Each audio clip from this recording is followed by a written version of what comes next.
beginning with John chapter 15 verse 30 as quoted by my brother Shorosh,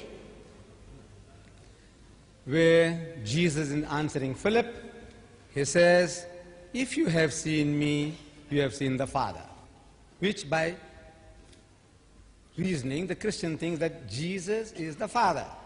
But if we look at it in its context, again, there are a series of misunderstandings. From the very word go, chapter 14 begins with that misunderstanding, and the misunderstanding of the disciple continues. Chapter 14, it says, Jesus is telling his disciples, and whither I go, ye know, and the way ye know. You know where I'm going, and you know how to get there.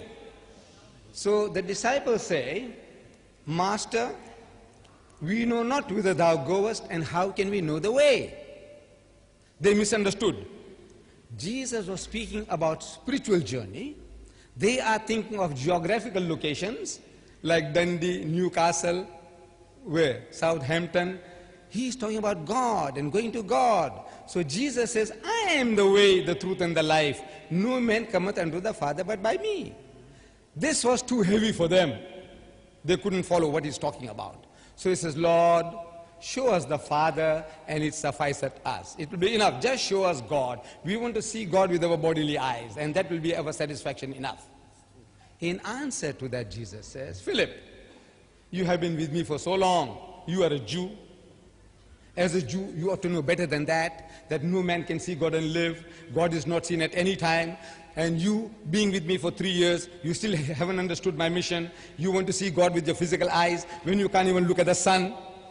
If you have seen me, you have seen the Father. Meaning, if you understood me, you would understand what God is. And this is the language he's speaking ever and anon. He says, seeing they see not, hearing they hear not, neither do they understand. This seeing is not physical seeing. If you understood what I am, you would have understood what God is. You wouldn't make such a silly request. He is not claiming to be the Father.